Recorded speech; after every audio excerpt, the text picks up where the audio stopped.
Hello, everyone. Welcome back to the channel. For this conversation with comic creators, we are joined by one of the more prolific creators of the past years, who has released a lot of books from his comic strip series, Kalos. Also a member of Samahang Cartoonista ng Pilipinas, the premier organization of cartoonists here in the Philippines. Si Doc, also a doctor, si Doc Carlo Jose San Juan. Hello, Sir, everyone. Thank you for having introduce me. yourself para sa ating mga viewers who are not familiar with your work. Okay, I am Dr. Carlo Jose San Juan. I am a comic strip, a newspaper and webcomic strip creator and writer and illustrator. I am also a comic book writer.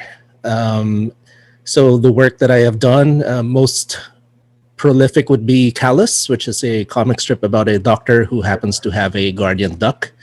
I'm also the writer and co-creator of MOUSE, which is an acronym for Multiple Ordnance and Utility Synthetic Entity, and I do that with Pilar Esber. And I'm also the writer and co-creator of Immortal Wings, who I work with. I work on with Rod Espinosa. Okay. And yung kung ano, magaling magsalita si Doc. So, you did DJ work then, no? No, not DJ. I was a voice actor. Voice actor. Yeah. So, yeah, Oh, but that's it. now that you mentioned it, yeah, long time ago, I did DJ for parties. Yeah. So, if But not on kung maganda radio. yung rehistro, as in yun. So, pag, sorry sa aking, pag yung akin boses pala kayon sa kanya, ang ganda pakinggan. So, ang pag-uusapan natin dito is, of course, comics, and of course, ang inyong pinakamalaking body of work would be Kalos, right? Yes, yeah, And definitely. from what I heard, Kalos, you've been doing Kalos since you were high school? No, Callus started when I was in college. And that was in College. 1996. That's when it started. So, how did you get into creating comics? Were you a fan? Oh yeah, absolutely. I was a big fan of comics. I was one of those nerds or geeks a long time ago who would save their money not for girls or anything, but for comic books. But yeah, and particularly when I was very young, I was growing up in Singapore at the time, and then one of the very first comics that I encountered was Old Master Q, and over there we also had a lot of Tintin and what's the name of the cowboy, Lucky Luke, and a whole bunch of a lot of comics from the US and from Europe. So I was very well-rounded as a young comic reader. Ooh, are you still there?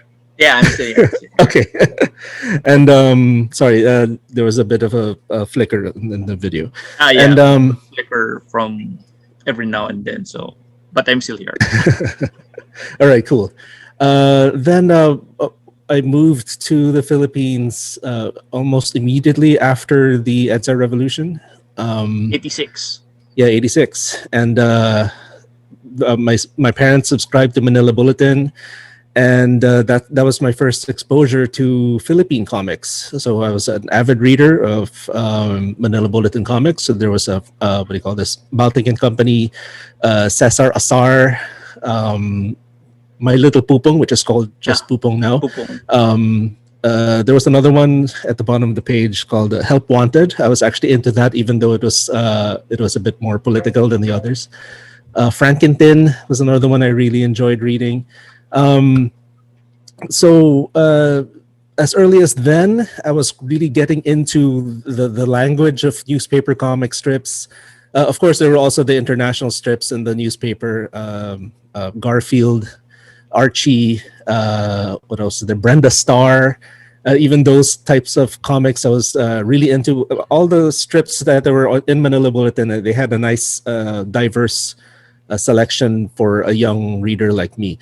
But apart from newspaper comic strips, I was also very much into the Marvel comics. Uh, my number one back then and even until today would be the Spider-Man titles. Um, what else? That's pretty much all that I would buy from Marvel. Whenever we go to National Bookstore, I would go to the comic section and pick out, not comic section, the magazine and newsstand area, and I would pick out all the Spider-Man titles that I could get. And then from DC, I would read Firestorm. That was actually my favorite DC title. Yeah, the nuclear, which is odd because my my medical specialty now is actually related. I know, went full circle. Every now and then I would buy a Superman, but when I'd read it, it's not my idea of who Superman is, so I didn't really collect Superman titles. But yeah, even on TV, I would watch a lot of Super Friends, the what's it called again? The Spider-Man and cartoon, his Amazing Friends. Yeah, that one with Firestar and Iceman. Yeah, that was a bonkers cartoon, but I loved it. And high school, as I aged into a high school, I joined my student newspaper, and so I gave a few samples of strips that I made in class, and then the editor in chief. There was actually a need for an art editor because he didn't have one. So he said, "Oh yeah, we'll take you as a comic strip artist, but could you also be the art editor?" Oh, okay. So that was my start into the whole how newspapers work. Even though it's very, very simple, it was just a high school newspaper. It's a great groundwork for if you are going to go into printing and print work, publishing work. Yeah, actually, no. Then when I got into college, I got into my before that. Sorry. I'm jumping all over the place in my mind. But yeah, so I got into college and I was in my pre-med course, and I figured, this is time for me to get serious with school.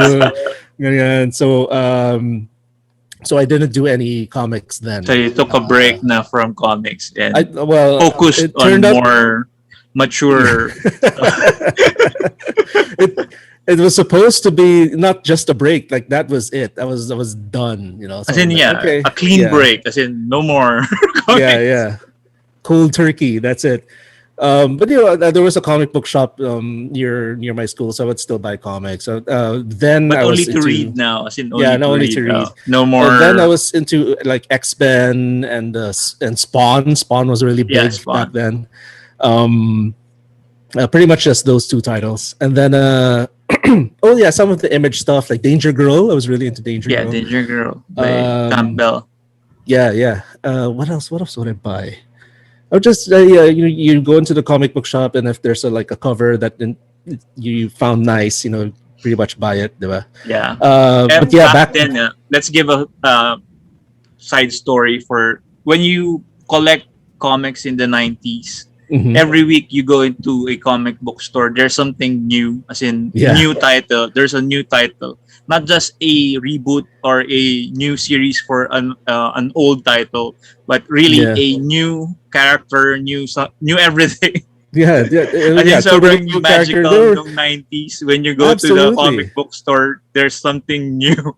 Yeah, because it was Image was founded, and then because of their success, little imprints from all over the place were, even Dark Horse did a lot of creator-owned stuff. So and the nice thing was they would cross over with each other sometimes. Spawn would cross over with something like Cerberus. I think that was because Todd McFarlane hired the writers. They hired a bunch of other indie writers. All right, I wasn't aware of that. Yeah, and you'd go in and there would be great artwork. Magic the Gathering was starting to pick up as well. Yeah. So I would enjoy the artwork, but I didn't really play. I still don't know. Played. Yeah, I still don't know how to play, but I love the artwork on Magic the Gathering cards. And then they would have posters up of the artwork in the comic book shop. So I was like, wow, this is great. I think the shop that was near my university was Cats, I think. And then Hmm. so I became a member. That was the thing back then. I joined Comic Quest, Phil Bars, Yeah. Cats. So I was always there, and but yeah, in my second year of college, I felt that that itch that I needed to scratch. So I took the chance of applying for an art staff position in the university newspaper. Excuse me. And fortunately, I did get in. And then when I was asked to make a comic strip for publishing, um, I made the very first Callus comic strip, and but it wasn't named Callus then. It didn't have a name. But and like maybe a week before it got published, my art editor went up to me and said, "Hey, you have to have a title for your series." So I couldn't think of anything. So what I did when I was alone, because I felt kind of silly, when I was alone in the student publications office, there was actually a really thick, big dictionary there. So I did that. You would see like the what do you call these? The guys on the street with the Bible, and they would drop it on a table, and Yeah. then it would open up, and On then the the page first it thing would they open saw, up. that was the word for the day. Parang ganyan. So I did the same with that big dictionary. It opened up. The first word I saw was callous, and I thought, yeah, that's okay. It's kind of edgy, ganyan. Alright. And back in the '90s, it's all about being edgy. Everything has to be edgy. Yeah. So yeah, I went with that. Uh, So it's the, stuck. the, Parang yun yung yeah, secret origin of why you call your comics Callus. yeah. So that's the actual true reason why it's called Callus. Yeah. Then after college, again, I thought that was it, but so I got into med school. When I got into med school, lo and behold, they also had a student newspaper. So I figured, yeah, might as well. So you I was continued. Yeah. So I continued Callus in my med school, but this time I made it like medically related. Like I got one of the side characters, not even the main character, but one of the side characters from the old Callus comic strip, who is Rianne, who was the sister of the main character back then. I made her into the main character, and then the series mascot, the duck, who yeah, he was named Calduck by then. He didn't have the same name throughout his history, but I wanted to bring him into the main like continuity of the series, but then back then he was just the usual unlucky cartoony duck that you'd see anywhere. Then one of my med school classmates came up with this fantastic recommendation, like, "Hey, you know what? You have a nice design for your duck, but he's just like any other cartoon duck. So you have to have something different with him." Then I said, "Oh, do you have any recommendations?" And then I'm going to say his name since I have to credit him. So Dr. Andre Avenido, he said, "You know what? Why not try to make him like a Yoda, a Yoda character for your main character?" And then I'm like, okay, I can do that. So the Cal Duck joined the like main continuity of the series as Rianne's guardian duck, Rianne being a med student at the time. Med student. So I Yeah. guess yung Callus, since it traveled with you from one point in your life, Mhm. grew into becoming a medical based strip because it just followed you. Yeah. Yeah, pretty much. I subscribe to the idiom that you should write what you know. Yeah, And true. since I was going through a really tough time, actually, med school is no joke. I could imagine, yes. I mean, coming Yeah. from an art school na parang most of our days is wala naman kami ginagawa. Tapos you would come across med students, may daladalang malalaking books, I would guess, na mahirap talaga yung yeah, ginagawa. yeah. Yeah, it's tough, especially because you're going through this really intense hardship that you're actually paying for, and you kind of question it. I believe every med student goes through this. Like you question why you're subjecting yourself through that particular type of hardship. It's not just sipag at tiyaga lang, you'll get through. And like, no, man, you have to have some inner type of strength to get through it. And I wasn't sure if I had that. And so I went through a lot of introspection. Actually, some of my best writing, I think, was back when I was in med school, because the script turned out to be a really deep conversation between Rian and Calduck. What technical difficulty? Sorry.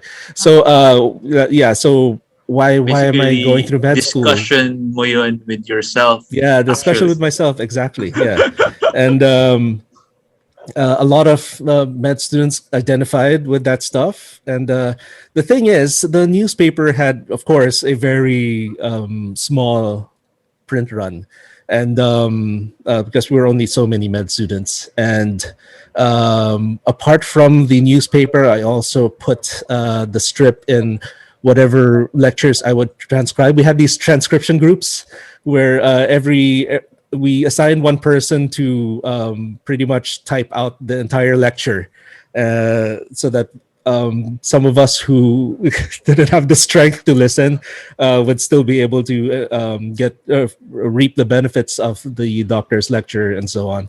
So when it was my turn to transcribe a particular lecture, I would add a comic strip there as well.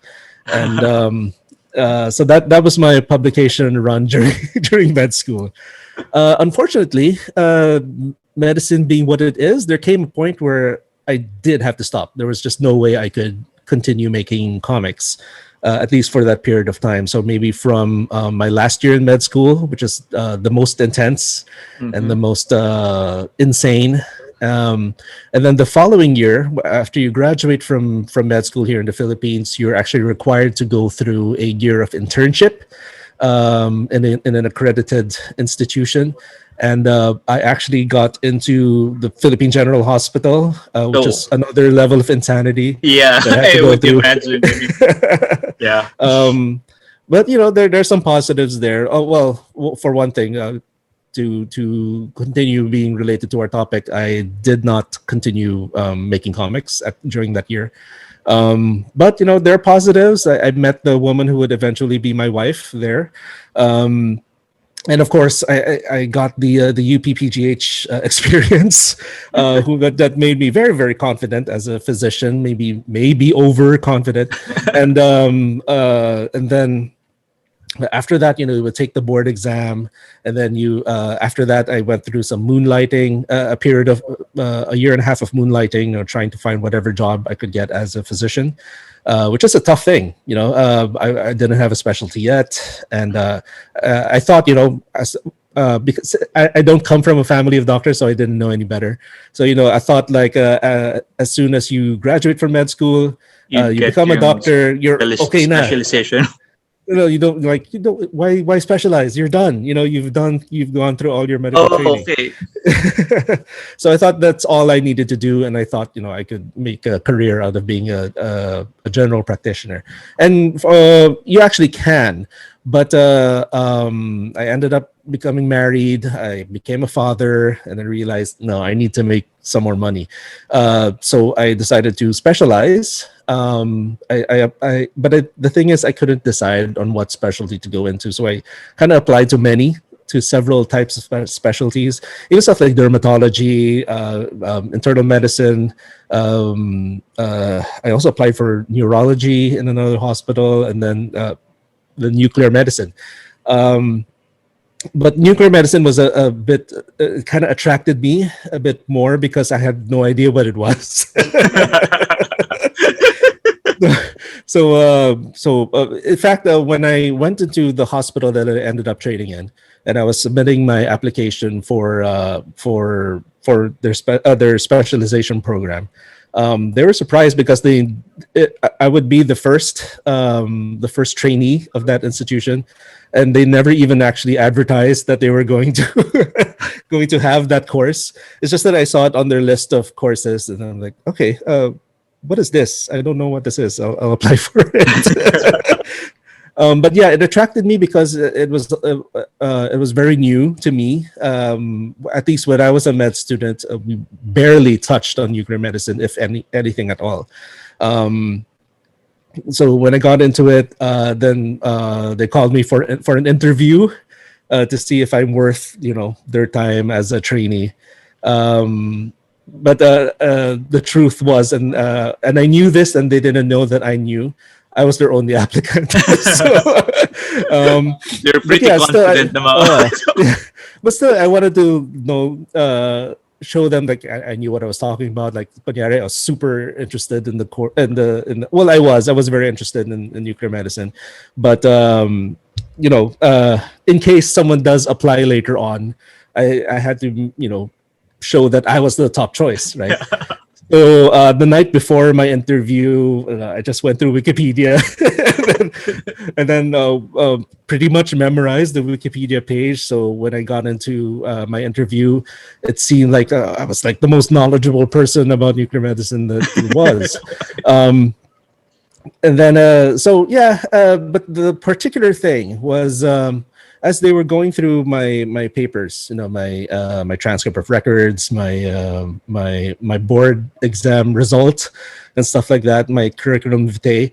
When I got to the last page of my CV, they noticed stuff that was unusual. Like, oh, you draw comics? You what's called this? You do voice acting? You do all sorts of other stuff, because I put in all my hobbies, all my stuff like that, and I'm like, oh yeah, I tried to like change the topic because this isn't what we should be dwelling on, but they stayed with it. It turned out that the chairman of the department at the time was an avid photographer and an aspiring painter. Actually, now he has a big career as a painter now. And they were saying, you know what? The training officer who was interviewing me said, you know what? The chairman's going to really like you. He's really into the arts and so on. I'm like, oh, this is where I'm going. This is the specialty that I want. And I also applied for nuclear medicine courses in other hospitals, but after that exchange, like, okay, this is the program that I want to be in, because the head is apparently super cool. And then so I did get into that program, and then I was going through the again, first year of residency is quite tough. Also, not as tough as the last year of med school, and not as tough as internship in PGH. But so how many years did it take you to find your way back into making comics? Yeah, so there was maybe a 4 to 5 year hiatus of and the next question would be, how did you find yourself back into making comics? So after spending 4 years of doing I guess serious, you were serious about your career in medicine. Mm-hmm. And then, like you said, being a doctor is no joke. I mean, you train for it. How do you find time pa ulit to draw and to create comics? I mean, this is very apt for people, especially who found different careers. Kasi most of the comic creators that I am talking to, most often are also in creative industries. Okay. I mean, meaning they're either working in film, or are they working for commercially as an artist, or for marketing companies, advertising. But it has a familiarity with the production methods and the basic language of comics and writing and art. But you you're totally from a different world. Yeah. Kumbaga. And this is interesting because I know a lot of would-be creators Hmm. that ventured into other fields. Yeah. They used to do comics when they were younger, and then like you had to buckle down, get serious with what field Yeah. you were getting into, Hmm. and then like you said, you spent like 4 or 5 years without doing Yeah. comic Yeah. books. So this would be really helpful for those would be creators. Na how do they find their way back? um, you know what? Honestly, one thing just led to another. So, yeah, going back to my second year of specialization training. Um, what do you call this? One of our radiopharmaceutical providers, which is essentially our equivalent to a pharmaceutical company, they came and sponsored the Globe Tattoo USB Yeah, dongle. Do you remember those? Yeah. yeah, Yeah. So because we didn't have internet in our hospital, and even less so in our section, so they provided that, and hey, we're sponsoring this. And like, oh, that's cool, but they said, oh, but you'll have to be the one to pay for the reloading and everything. But we'll sponsor the actual dump unit. what Yeah. the unit. My junior resident at the time found a way to kind of hack into it and make it free. Yeah, So we had free internet, so yeah, we used that USB dongle, for our research and all that. And just one day, it was a particularly light day. I decided to go back to my old website, which I started way back in '97 and barely updated. Uh, and decided, okay, let's modernize it. Let's transfer everything to a nicer host, because okay. So what were um, you using back then? oh man, 1997. I use stuff like GeoCities Yeah, and GeoCities. Angel Fire. Do you remember Angel Yeah, Fire? Angel Fire or Yeah. Tripod So or Tripod. Yeah. So from Angel Fire, I went to Tripod, and then Tripod was pretty much where I stayed for a very long time. And then I tried using the blog, what do Blogger. you call this? No, not Blogger. The blog interface of Okay, yeah. multiply.com. Mm-mm. Yeah, which was Yeah, horrible. for the younger viewers and listeners, those were the websites and proto social media platforms that we were Yeah. using back then. But still, even if you use those, you did need to know a little bit of coding. You did need to know, website design, I guess. Yeah. But I didn't know any of that. So, fortunately, what year was this? Maybe 2008 or 2009. Um, there were already free hosting services that made that stuff easy for you. Like you need just drag and drop, the stuff that you want on your potential web page or website. So I found this service called yola.com, and that's pretty much where I am until today. I used their free service. I made my webcomic site, and then I said, you know what, this again, I need to rewind maybe a few more years. During my hiatus, I said, since comics was an itch that I needed to scratch, I asked people that I knew that became interns in newspapers. I said, hey, is there a way for me to try to apply for a newspaper with my comics? And then no one knew what to do. So because I didn't know anybody in the whole arts industry, even less so in comics, and so no one could guide me on how to get into newspapers. So I pretty much gave up on that dream. So going back to where we left off. Okay, I'm modernizing my website, which archived all the comics that I did during college, some from my med school run, and some maybe one or two that I did whenever. Then I kind of dared myself, like, you know what, let's see if I can do it. Let's see if I can, while I'm being a specialization trainee, and let's see if I can do a daily comic strip. So if I can do it, then it's feasible. If I cannot, then I have to give it up. So I tried. It's just in black and white, really quick. I would drew like in really teeny tiny pieces of paper. Scan those, clean it up just a little bit, and then put them on my website. So I did one every day. The nice thing was doing everyone. that in something that might be unknown to anyone who's doing comic strip. Doing one strip a day isn't that easy, rin. And So I'm you doing squeezing that, those, yeah. you doing that while doing your specialization training is Uh-huh. parang kind of impressive. Because that was my gauge to see if it was feasible. If it was feasible for me to still pursue a career in comics while being a physician. And so I figured out a way to kind of squeeze it all into my schedule. Like when I come in the morning and I set up the department, and I have this maybe a few minutes to try to think of any story. Sometimes I'd walk around the hospital and try to find inspiration, and then I'd be able to pencil in between the morning patients, and then by lunchtime I would try to ink my comic strips, and then by the time I get back home, I'm able to scan it, then publish it online. So that was my daily routine for a while, and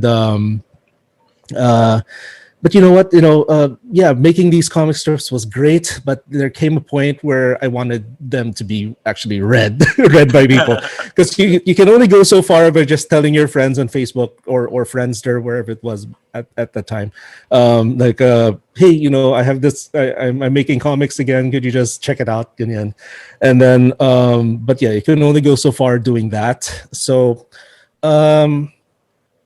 I made a simple Google search, like how to market your online website or your online comic strip, and fortunately, and this was my first exposure to the grand business machine that was webcomics, and fortunately, a lot of the people who blazed the trail into having a feasible business model put everything online, all their advice on their blogs. Nowadays, yeah, they have it behind a paywall, but back then it was still free.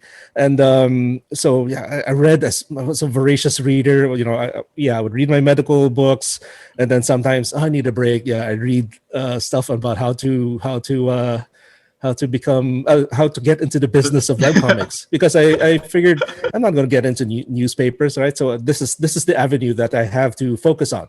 If And only you knew how easy it is how to get into newspapers. Well, not easy, that's the but thing, I had if no you know idea. the I didn't process, know. it would be. But yeah, so I learned a lot. I set up my Twitter account. Twitter was indispensable back then. I made a lot of friends around the world from the back then a very small community of webcomics. And a lot of them were very friendly. They were giving me advice on how to improve my website, how to improve my comic strip. I moved on to coloring my comic strip as well. So yeah, my schedule would be like at when I get home, I would clean up the inks. I would do the lettering and speech bubbles, then color, then publish, and then I would be done roughly around 10 to 12 at night. But then I would have to market. And this is what I always say, yeah, you might be a great artist or a fantastic comic maker, but that's just 20% of the work, because from midnight until 4 a.m. I would be marketing. I would be doing all the free stuff that I could get my hands on how to market that one post, that one daily post. And then I'd be able to sleep for a few hours, and then my next day And starts. kasi imagine mo lang yung grind doon. Kasi look, what you just told us, that yung break mo for reading stuff would be reading other stuff to learn about others. But you know what? Yeah, it was a tough life, but I was having fun. I was enjoying, because all of a sudden I became a professional comic comic strip artist. I made that distinction because I was starting to earn some money from it via the website advertising, and so my goal, like every day, was to try to get as many, almost like try to fool as many people as I could to just visit my website just so I'd have another hit.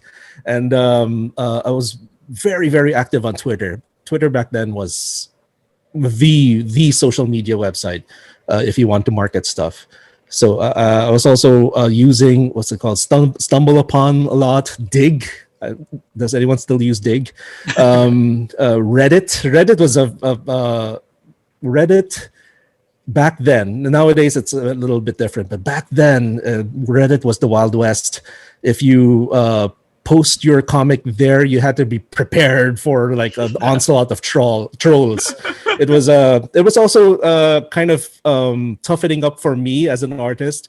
It was also very educational because you would get a really quick education on just how vicious the internet is. And but yes, whenever any of my strips became even marginally viral, especially if they do actually get viral, I had to be prepared for both, the negative and positive comments.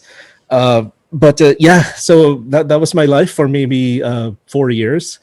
And then it's kind of interesting to say what you're discussing with us is a totally different way of finding your way back into creating comics than what would the other creators be doing. Kasi most of the other creators, including myself, were so focused on print media. Yeah, and what you are discussing right now is the discussion that we wanted kami ni Carlo Vergara before. Kasi we knew that other people are doing it via the internet. I mean, in marketing and finding your audience and finding eyeballs to your work. Yeah. And that's basically what you're discussing. So, as in, sobrang educational para sa amin. Of course, kasi ang hirap din kasi mag-unlearn and learn stuff. Yeah. You are like traditionally trained to do something. But for several years that was working. I was doing quite well as a webcomic creator. But the internet actually changes in ways that I don't fully understand, and that's to my detriment, because the way Google worked, for example, totally changed. There was a whole new algorithm at some point that destroyed my readership. That brought I was getting 4,000, 4 to 8,000 hits a day on my website. Wow. And but all of a sudden, like overnight, it went down to 10% of that.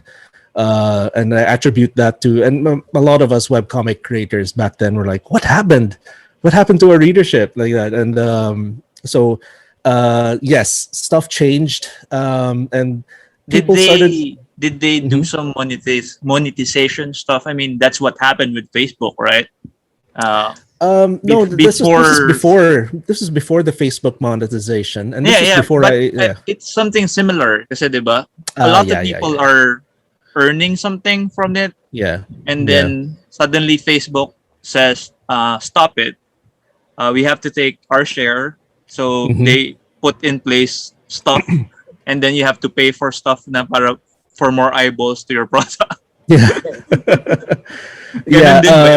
That's what happened then, or in a way, similar? yes. In a way, I think that is what happened. So the business model of webcomics completely changed. The people who were really into it figured out a way around, a way out of depending on website advertising, and that's through stuff like Patreon, or through webcomic services that give you a cut of the advertising revenue that they get. Stuff like Tapas. It was called Tapastic back then. Webtoon, Webtoon. yeah, Webtoon, and even the older hosts like Drunk Duck, Drunk Dog. Yeah. or they followed that business model as well. So a lot of creators went there because they figured now they don't have to manage their own website. Someone else takes care of it, and they can continue. Yeah. But as for myself, that was a bit of a crossroads for me because I was getting a bit older. It was getting a bit tougher for me to dedicate the time to all that marketing and so on. Yeah, yeah. What I said about unlearning and learning. But again, I'm skipping a bit ahead because a few years before all of that, and this was fortunate for me. I was starting to get envious of my colleagues, my webcomic colleagues abroad, because they were doing comic conventions, and they were printing their books and selling them at Comic Cons. They were meeting new fans like that. I was like, man, I want to do that, but how much is it going to cost me to go to the United States or go to another country to as a total nobody? Because if you look at my website stats, I had no readership from the Philippines at all. And I figured the reason for that was because my content was not of the Filipino taste, because that was what was told to me back when I was younger, and so I was trying to crunch the numbers. How much would it cost? How much would I make abroad? I was asking comic creators abroad how much they would make per Comic Con, and that really discouraged me as well. And then I figured, wait, maybe there are similar events here. And I'm like, so I made a simple Google search. I'm like, yeah, you have to understand just how great a relief it was for me to see that there was a thriving comic community in the Philippines, and because I had no idea, I didn't know anybody. Well, yeah. I that had keeps no idea. popping up with all this conversation is Uh-huh. especially for those who who are not part of the bubble of the community before. They have no idea that we exist Yeah. unless you search for it or someone from it. Mhm. It's like a parang cult nga. It's like an underground cult that unless you knew someone or you Yeah. know about it, you have no way of finding out about it. But yeah, so it was a big shock to me that there was this whole kind of can I call it industry? No, it's not. It's just a community of enthusiasts. Yeah. So, but yeah, there were comic conventions, and I actually missed some already because I was in med school. I was in that black hole and had no idea. And but yeah, so I what do you call this? I tried to sign up, try to get a table, and to my delight, tables were free for independent comic creators. Unfortunately, I missed a couple that I felt that suited what I was trying to do. There was, I think, a webcomic convention that I just missed. That never happened again, unfortunately. And then I think it was called Comic Strip or Web Comic Con. I forgot. Yeah, if it's comic strips, if comic strip, you were talking about a provincial show in Los Baños. They just call themselves comic strip. Yeah, I think it was based in Los Baños, and I was willing to go there because I'm based in Southern Metro Manila anyway. Oh. And then there was the Comic Con for that summer, I think, that I just missed also. Then but there was an upcoming one that I think was it was only their second event, but still, it was Metro Comic Con, and this was in 2010. And then I went to their website, and then they're saying, "Oh, we'll be open for what did they call it? The Indigo Valley someday." And okay, so like every day, like I get to work, I check their website every day to wait for that opening to see if I could get into that Comic Con. And then once they did open, like within an hour, I ran like from the hospital. I ran to the nearest bank where I'm supposed to deposit my payment or something, and then run back. I took a picture of of my deposit slip and then emailed it. This is all like from the moment they opened up. Like within an hour, I was done. I was ready to. Yeah. So and then yeah, in fact, who was the guy? Ernest Leo Hernandez. Yeah. He replied a bit later. Was super surprised because for one thing, he never heard of me. Another, like I got it done so fast, and then so from then on, I was getting ready. You know, let's get ready for this Comic Con, my very first Comic Con, and I wanted to get my stuff out there. You know. So I was getting advice from blogs that people wrote about, you know, the Philippine comic convention scene, trying to find any advice that I could get on how to actually make a comic book because I had none. I had no comic book. Gio Paredes's blog was very informative. Who else's blog? Sir Jerry Alangilan's blog was very, very important. On like stuff like laying out your book, but yeah, still, even with all that, I really didn't know what I was doing. I decided to lay out my first comic strip compilation on Microsoft Word, and then for those of you watching this, don't use Microsoft Word to lay out your comic. It is the absolutely wrong software. But that's all I had. And then I tried to make everything grayscale to try to cut down on the cost. But then when I had my first page printed out, and like I'm not so into it. So I had to crunch numbers again to see. There's this whole business side to comics. To those of you aspiring comic creators, there's this whole business side to it. Yeah, we keep pounding it through the conversations. Kept being pounded na the art and the writing is, like you said, maybe only 20%. You need to know all the technicals as well as yung business and yung marketing and selling and everything. Kasi kailangan yung aralin if you are going to, if you are serious about being a comic book creator here. Yeah. So, I would ask on Twitter. I had all these webcomic colleagues who do this stuff, all the time. Yeah. Comic but conventions. It's different for them because yeah. That's why when you saw my booth at that comic convention, it was very different from everyone else's. But yeah. So asking them like, what should I do? How should I price my stuff? And actually, a lot of their advice still applies even to this day. Like they really stress that, okay, when you're there, you have to act professionally. You have to take yourself seriously, and you have to get as many people to buy your book as possible. It's like from the moment the convention opens, you have to be all business and stuff like that. And so I ended up printing out my first book in the hospital using the hospital printer, and but I paid for the ink, and because that's the only time I could actually print out the book. I didn't know you could go to a printing press or whatever yet. Okay, and I didn't. I tried looking into colored photocopies, and it still came out a bit too pricey.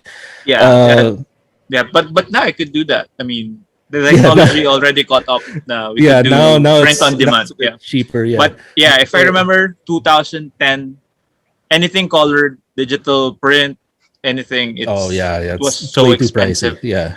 So I did print out my first book in the hospital printer, sometimes at home as well. I would get the cartridges when they ran out and go to the nearby mall from the hospital, and have them refilled with these cheap inks. To those of you who bought my first copy, you know that it's now a black and white book. unfortunately, because for some reason the colors they fade out, and this was back in 2010. So by now, Yeah, yeah, the technology of the desktop printers back then, as in, yeah, it would turn no, it's grayscale. not the printer, but the ink. The ink I Yeah, yeah, used, it's yeah, because of yung ink. Uh, yeah. So and yeah, also I'm if sorry it's to those good of you who quality bought. na cartridge, ang problem naman dun is if it gets humid, mag Oh, okay. mag-aano siya, yung Oh, yeah, magiging yeah. I can blotchy understand. na blue. Yeah. But yeah, so anyway, I was able to produce maybe 60 copies of my first book Mm, just by printing it out whenever I could at work, and then mm. I would use my heavy medical books as the press for the books to keep them flat. Kasi Um, it would yung yeah. curl. I didn't trim anymore because there's no way I had time Ah, for that. But yeah, so yeah, I had 60 copies. I had this backdrop banner made. But yeah, so I was ready. You know, I was game on. Let's do our very first Comic Con, and there were a lot of people abroad cheering me on. Yeah, you're gonna do great and all that. You know, your stuff is great. And I'm like, are people going to buy this? You know, you still have that anxiety and that uncertainty because I, by the time I got to the what's it called, the exhibitors meeting, um, the week before the comic convention, and I got there and everybody knew each other. I didn't know anybody. It's like, oh my gosh, uh, why am I here? um, but yeah, so that first meeting, I sat in the back, was taking down notes like a doctor, taking down notes on the ingress. That was my first time to hear the word ingress. Okay, like Ernest Leo was doing the talk, and then he was saying ingress and egress a lot. Oh my gosh, what are these terms? I have to write them down and look them up later. And then uh but yeah, also I remember, when I first showed up, and then there was this registration process, and the guy at the table was like, "Oh, are you a comic creator?" And yes, yeah, I am. What comic do you do? Oh, I do this comic called Callus. Oh, yeah. I'm like, yeah, whatever. You don't know what the series is. But I don't remember who that was, unfortunately. But yeah, so anyway, yeah, after the meeting, I got home, I printed out more comics, and then the day of the convention arrived, and I was super nervous, like almost as nervous as I was for my board exam. I was really really nervous, like because this was a total unknown for me. I didn't go to school for this. I was just banking on advice that was given to me by people abroad, and then and but yeah, F it. Let's do this. Let's see if it doesn't work out. At least I tried, right? Um, so the convention started. I realized that the price for my book was quite high, but at least it was in color, so there was some justification. But yeah, I went around. I was looking at all these other independent comic creators.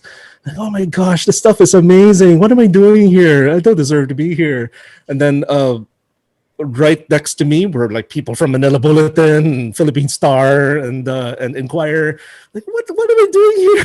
Like, I don't deserve to be in this row. Like, but there I was, and I had to knuckle up and try to get people to buy my book. So the convention started. People were buying like crazy around me, but not at my table. Finally, and then you're just watching the guys next to me. On my one side was two creators, unfortunately are that are no longer with us. The Sir Andrew Villar and Ado Aparentado. I was just watching how they did their thing. They were standing up. They were trying to call Yeah. attention to Especially everybody. if you are going to learn about selling your book, no one is better na model than Andrew. Actually, Andrew Oh is yeah. great at selling his book. Yeah. So because yeah, I was just watching him doing his thing, and he was really like I can't describe it. It was another art in a way. Yeah. And so I tried doing the same thing. Oh yeah, next to me also was Norby Ella. He was and his little group. They were selling their comics as well. But anyway, yeah. So but I could kind of tell the difference that who was getting more sales. So okay, I had to watch this Andrew guy.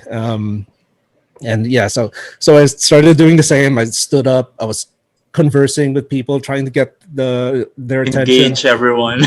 Yeah, yeah. So it's pretty much ambush everyone to hey sir, mom, like check out this stuff, and then they would open it up, and then finally, someone I did catch someone's attention.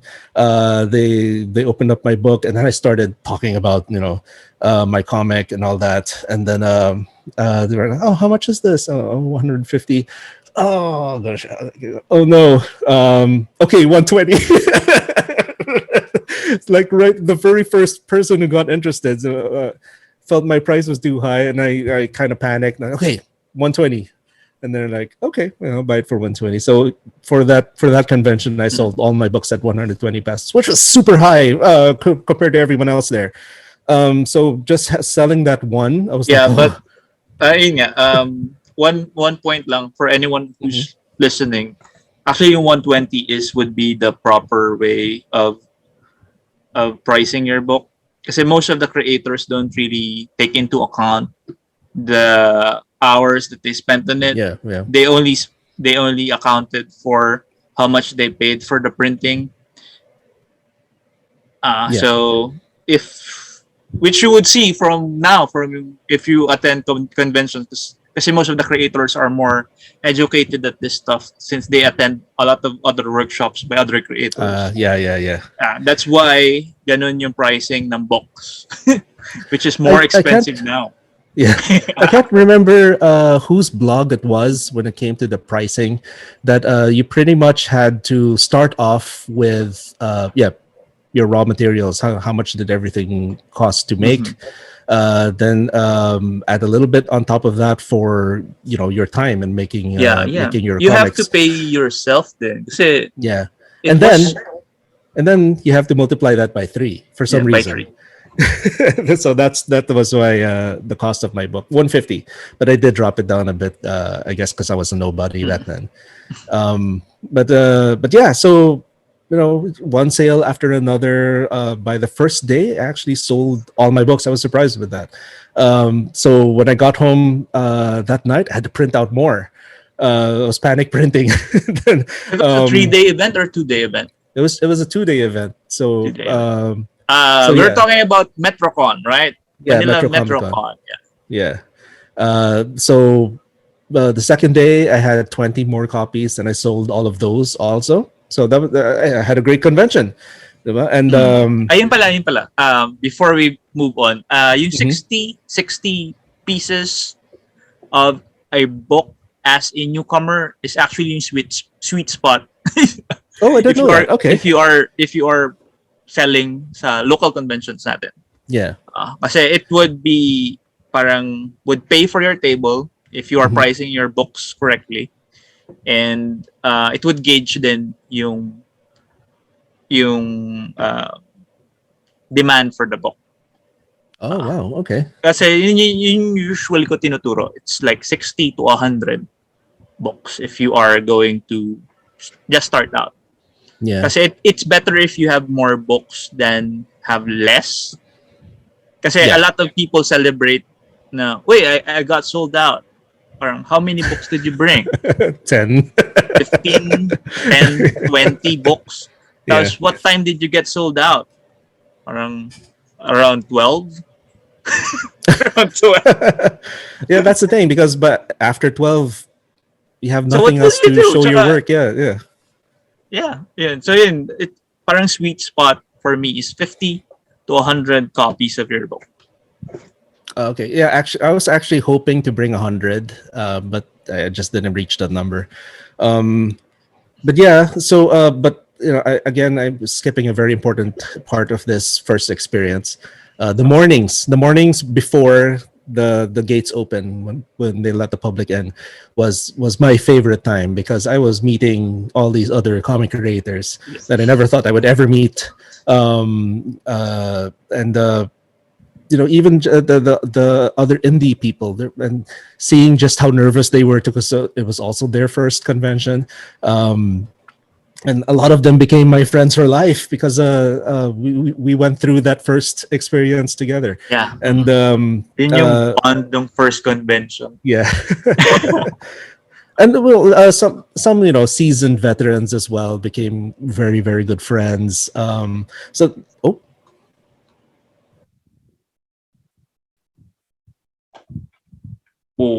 Whoa, what happened?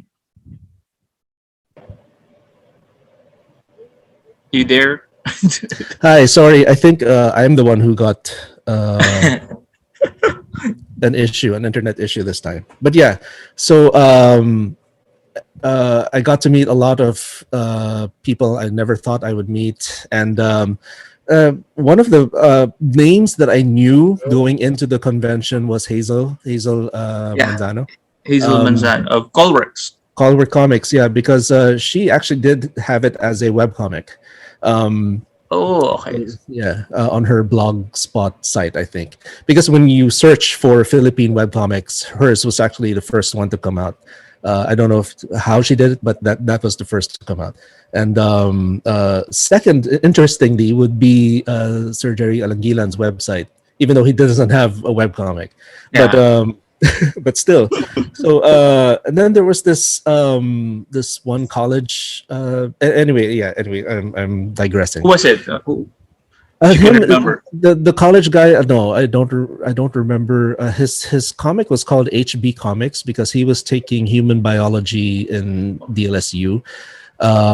So I guess eventually he went into med school as well, and then that was it. I don't think he continued anymore. So yeah. So and then these comic veterans, these legends were passing by my table. The first one I really remember was Sir Jun Lufamia, and then I actually recognized his name. I didn't recognize him, but I knew his name when he introduced himself. Like, oh my gosh, it's Sir Jun Lufamia. And then when he saw that I recognized his name, and his eyes brightened up, and he started being really chatty about the whole comics thing in the Philippines. And then that was like one of the very first conversations I had in that first Comic-Con. And then the only other person that I knew in Philippine, at least when it comes to long form Philippine comics, was Jerry Alangilan. And then he came to my table, and he was interested in my work. And then I was like telling him about it, and he bought a book. I'm like, wow, okay, Jerry Alangilan, that's Jerry Allen from Stone or something. And, who else passed by? Yeah, there came a point when I guess it was a bit slow, when all the veterans went to all the indie tables and pretty much bought everything. And so that was like the guy next to me, Ado. He was telling me when someone's approaching, hey, Sir Jerry's coming, and like, oh, that's Jerry, oh my gosh. And then what's this? The funny thing was, oh, Sir Budget is coming. Sir Budget, like, who's that? You weren't familiar with him. But everyone was freaking out that he was, coming, and like, oh my gosh, this is apparently an important person, but I don't know him. I don't know anything that he's done. And but yeah, so he passed by my table, and then he asked me about my comic. And I told him my usual pitch, and then he just burst out laughing, like, oh my gosh, wow, this guy's really into it. And then he bought a book, of course, and then he contacted me that night on Twitter, and like, hey, is this in any newspapers? Because I really enjoyed it. I'm like, no, I had one feature on Manila Times, and that's it. And so yeah, this was the first night of the convention, and then he was telling me, yeah, you should try to find a way into newspapers. And I'm, yeah, whatever. I don't know anybody. No one's going to help me. And but yeah, so that was my experience for the first Comic-Con. And then I made it a habit to try to get involved in every comic event that I could. just to get my stuff out there, just to sell more books. I didn't do the whole printing myself anymore again. Didn't want to subject myself to that anymore because I actually went to an offset printer that did Yeah. accept my small print runs. And so that's how I got. Pero that's a good learning experience, actually. Yeah, Trying yeah. to print your book. Yeah, your because own at first. I got a lot of comments because of my wonderful Microsoft Word layout. It actually shrunk the page when I printed it out for reasons. Oh well, now I understand what happened. But back then, like, why is it getting smaller? They were small already because I tried to cram as many comic strips as I could into one page, and but yeah, so it got really small, and then that was the usual comment I got. No, the print is so small. I really had to put the book up to my face so I could read it. I'm like, oh yeah, sorry, I don't know how that happened, but yeah. So as a physician, I respect people in their profession because I expect the same respect to be done to me. Yeah. If it's a healthcare topic, I'm the professional you should be talking to. If I need something, a comic book printed, I'm going to a professional now. I'm not going to do it myself anymore. So, fortunately, there was a print run going to happen in one of the hospitals, and then I asked, "Hey, who's this? Who's your printing press? Can I kind of sneak in and have my comic book printed?" And they're like, "Okay, yeah." So I talked to the printer. And they corrected me on the software I used for my layout, and they pretty much just asked me for images of the pages instead. And then so yeah, I sent those. Then I had to learn the whole thing about CMYK and RGB. Yeah. And that's because I was a webcomic. I was doing everything in RGB, and then come when it had to be printed, they're like, they're telling me, CMYK, blah blah blah blah, but I'm still like, I don't understand what they're talking about. Well, most of the people would blab about CMYK, but it's easy to convert it. Yeah, I mean, even if you just use RGB, there's just a minor tweak for it. Just make sure your primaries are. You just check if it's CMYK, and that's just a simple Control Y on your Photoshop. Oh wait, what does Control Y do? It would put your RGB image to CMYK settings. Oh, okay. I didn't know that. It would preview. It would preview if you. It would preview. Gets. Yeah.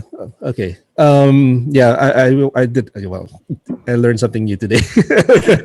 But no, actually, no. I don't color on RGB anymore. I do everything on CMYK. That was the advice to me by. But yeah, it's okay to color in CMYK, but you lose a lot of tricks and stuff from Adobe because So that's why I'm mentioning it right now, that you could always still color in RGB and just always keep mindful of your CMYK settings. But yeah, we'll have to put a pin on that on this whole CMYK business because it does become a bit more relevant later on in my tale. But yeah, so yeah, I printed out the first book again, printed out 1,000 copies, I think, because I was anticipating that I was going to sell this book over the next 10 years. And then how many did you print? 1,000. Yeah, that's still conventional. Yeah, but I had no idea. But yeah, I figured, I probably would be able to sell this in the next 10 years anyway. So I had to join every comic event that I could. So I found myself in Comic Con for one, and Summer Comic Con, and any convention. The Pinoy Con. Do you remember Pinoy Con? Yeah, under the red tent. Yeah, under the red tent. So I was there too. No, the funny thing was, I got a commission request in Pinoy Con. And the funny thing was, my pencils was a red pencil. So when I was penciling, I can't see what I'm penciling. Oh no! So I had to red borrow tent on a red table, and then it was so hot. It was hot, yeah, but it was still fun. I still had a good time. That's the thing. 95% of the events that I joined were always fun. I had a great time hanging out with a The other totally new creators. set of Yeah. friends. From my medical career, and then I have this new set of professional contacts in comics. So it was a really rich time in my life because I was making all of these new friends. I was getting readers that I never thought that I would reach.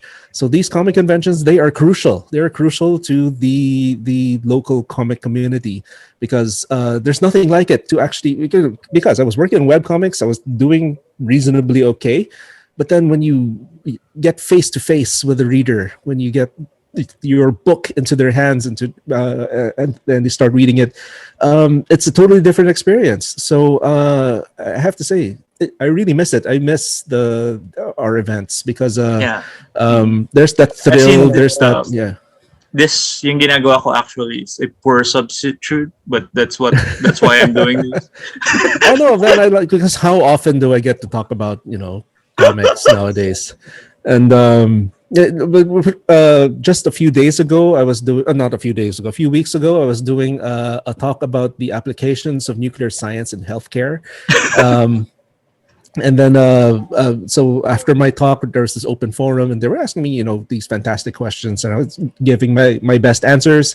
And then a little bit later on, when everyone had run out of questions, someone suddenly started, so you do comics, right? And then yes. So how did you get into that? And so I pretty much told my whole story again, well, a very abridged version, to these people, and that some of them were actually aspiring comic creators. And then so okay, that this is how I got into comics. So I told my whole story, and then they got very inspired.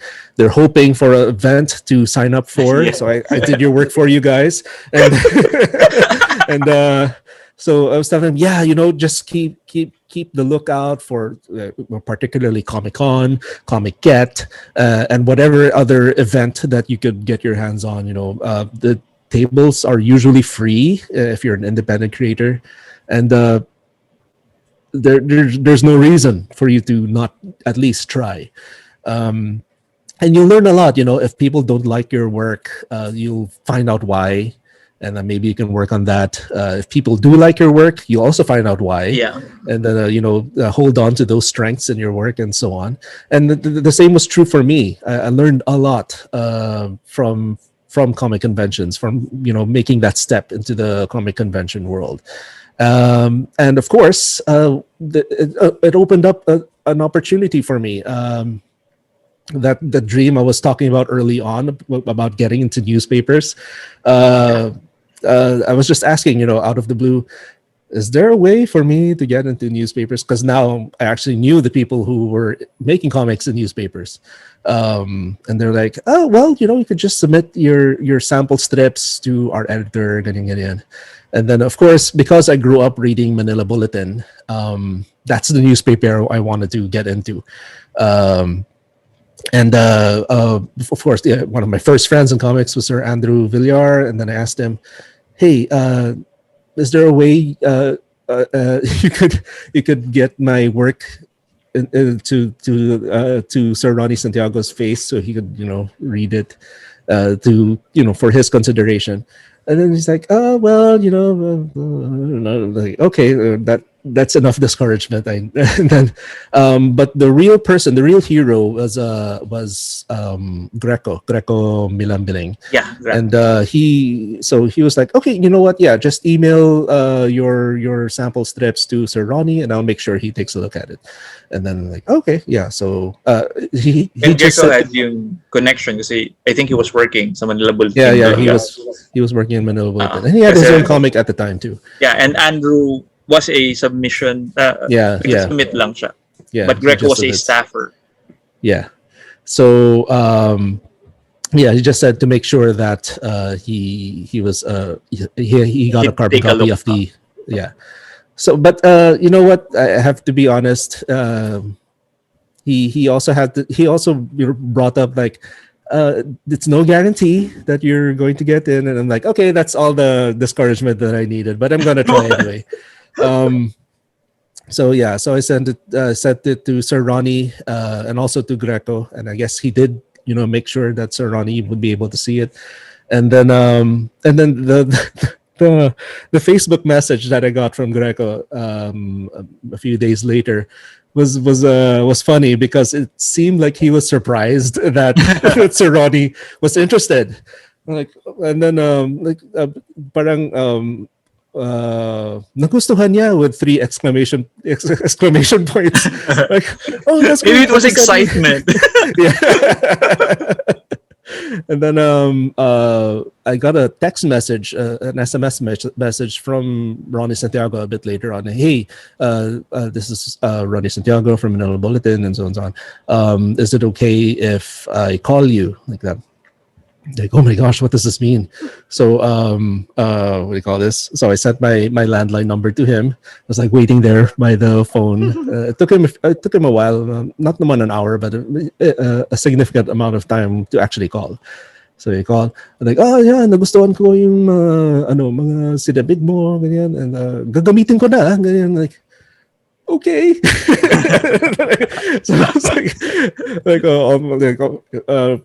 yeah, I was already crying by then, but I was still trying to be, because this was the fulfillment of a dream. Yeah, I mean, if you from the story that you were telling kanina, parang it went full circle ulit, and you Yeah. finally found your way to yung local publications. Yeah, diba? And how many people in the world can say that they're published by a national newspaper, diba? And it's a big thing, as in being seen daily sa isang national broadsheet is a big thing pa rin. Yeah, and I still get chills whenever I think about that moment. And then I'm looking at my landline phone right now, the one that Ronnie Santiago, that I answered Ronnie Santiago's call with. And then, but still, I was, trying my best to sound professional and everything, because that's what everyone tells me to do. So, yeah, sure, absolutely, sir. But I was already, oh my gosh. And then, so yeah, he told me, no, actually it was Andrew who told me that, oh, your comic strip is coming out tomorrow. I saw the whatever. And then like, oh my gosh, really? And so at the time I wasn't subscribed to any newspaper, so I had to I had to buy a copy of Manila Bulletin. And then I saw it there and I was like, oh my gosh, that's so exciting. But then it was the wrong title. It was someone else's comic as the title. Wait, that's not my title. It's the first appearance of Carlos na mix up yung mga titles. Yeah.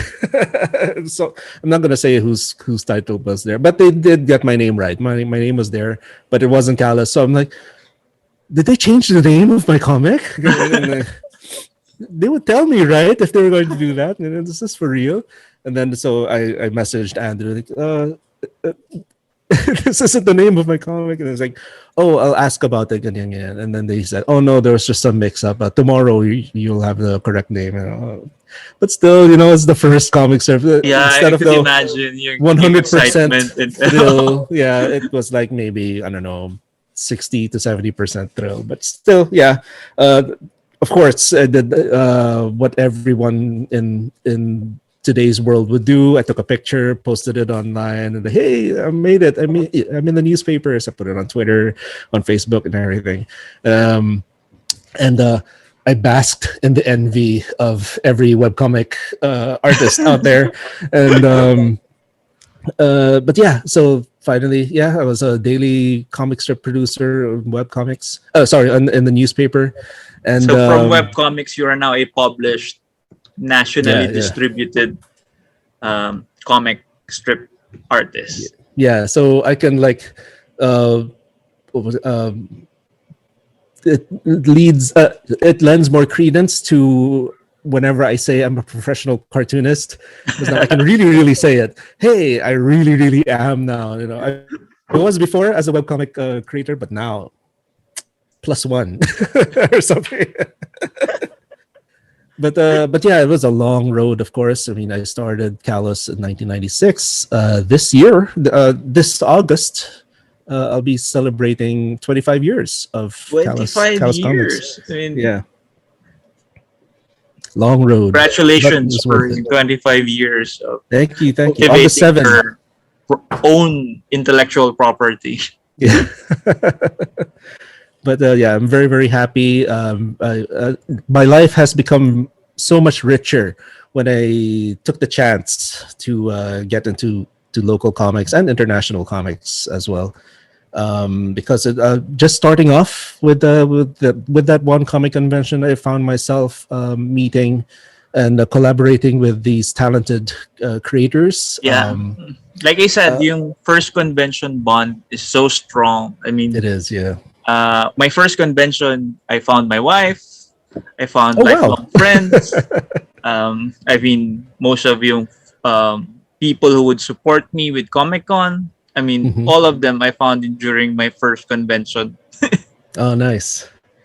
And then I think we share the first international convention. We both Yes. did STGCC when it was called Yes. back then. And we didn't even plan that. We just showed up at the same time. Oh my gosh, you guys are here too! Because that was another thing I wanted to do. Okay, let's try to join Actually, a you've Comic Con done more abroad. than just STGCC. You've Yeah, but that already was the first fulfilled one. then That was the you already fulfilled your dream of going to the US yeah. as an artist exhibitor, di ba? Yeah, but So, before that, I credit Indiket because one of my dreams was to be a guest in a comic convention, and my first time was Indiket 2012, I think. I'm not sure, and yeah, so that was great because I did exactly the same thing I did today. I told my story. Fortunately, there are people there who thought my talk was inspirational and so on. yeah. And which is yun din naman yung goal nito eh. And I'm just kicking myself because we have a lot of these talks sa Comic Con and we Mhm. never archived it, right? Never. Oh, Di ba? Di ba? We have like guests all around it. We have them tell their story and then it's good for people na marinig talaga yung stories na yan. yeah, that's true. Especially like, I mean, sobrang inspiring yung story mo. Like I said, Oh, thank you. most of us would be from the same field, but you, Yeah, it came out of nowhere. yeah, I mean, yeah, but you had yung passion to do comic book. Mhm. Like the same with Sir Nino Balita. Sir Nino Balita was a Yeah. philosophy professor. But yung love niya for drawing and making Yeah. comics, naghanap pa rin ng nagway yung tadhana, yung faith Yeah. na And makabalik he found himself in the newspaper too. Yeah, he's also in Manila Bulletin. So, then, yeah, as in, sobrang inspiring yung mga kwento ng mga creators. And sobrang educational for na marinig. As in, these are yung stuff for if you are a new creator na dapat mong isipin, dapat mong pag-aralan. So we thank you ulit for your time. I know, actually, ang napag-usapan pala natin is yung first part ng journey mo. Ang dami pa nating pwedeng pag-usapan. I mean, you do collaborations then actually. Yung collaborations. Yeah, the collaborations. Just to really abridge it. Yeah, I did a US published comic book as its writer with Rod Espinosa, Eisner nominee Rod Espinosa.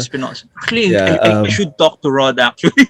Yeah. I think he'll be very game to talk to you. Absolutely, and he has a great story as well.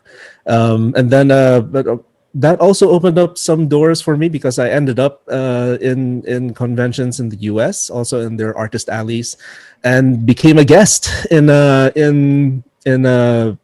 Emerald City Comic Con 2019. That was my last one. Yeah, the last year na normal yung lahat. Yeah. So can you imagine that invitation came out of nowhere also that hey, we'd like to invite you to be our guest. Like, are you kidding me? Yes. Yes, I'll be there. I'll be there tomorrow. I mean, ang dami mo na tick off sa bucket list ng mga comics Yeah, creators but dito. I still have other dreams with Callus that still seem very far off, but hopefully one day they'll come true also. But I'm very happy. I'm very happy with where I am today. My again, as I said earlier, my life has become so much richer. I feel so much more fulfilled. But again, I don't think the journey is done. I still No, believe there's still a lot more to accomplish. But I'm very happy to have met wonderful friends like yourself and everyone in Comic Con, also in Comic Cat, and other comic organizations, even Pen Lab. oh, Pen Lab that's has totally become, different. Ano, yeah, that's a totally different world of theirs also, but still they're very it's supportive. They're connected to you because you started with yeah, what they are doing. true, yeah. So But I yeah, mean, I there's think a they're doing a good job too. ton more topics we could talk about, and Yeah. I do not want to take more of your time, sir. Oh, no worries. Yeah, And you have thank you so already much. shared a lot. I mean, I think a lot will be inspired by yung kwento mo with how Oh, you thank you. you juggled med school, and you Hmm. still trying to make your comic book and finding your way into earning for web comics, and then finding your way to our local community. Yeah, Then eventually shooting off para sa foreign yeah, events yeah. and stuff. So once again, thank you, and for everyone who Thank was you. watching this conversation with Doc Carlo, as in affectionately known towards sa lahat sa community as Doc Carlo. Yes. So I mean, thank you for watching, and I hope to see you guys sa iba pa nating mga kwentuhan. I hope meron tayong part 2 if we could talk more about yung Absolutely. Yeah, other yeah. stuff like yung Before we collaboration. go, and this is important, follow me on Twitter as Yeah, at yeah. Callus Actually, I was Comics. gonna You can ask you also about your find me social. on Facebook as Callus dash the comic series. Also, I do, thanks to this wonderful pandemic, I've also become a game streamer. You can find my game streams at Callus Comics Plays. And I've also started a podcast called Tavat Travelcast, where me and several other comic artists talk about the video game Genshin Impact. And you can also find me on Instagram as at Callus Comics. Basically, just search for at Callus Comics. You'll find me there. There, follow him on all his socials. Join him in his streams and in his podcast. I'm sure Yeah. marami pa kayong matututunan kay Sir Doc Carlo. Uh, Okay, so but yeah, bye and game guys. for part 2. Come back for that. Sige, sir. Bye guys.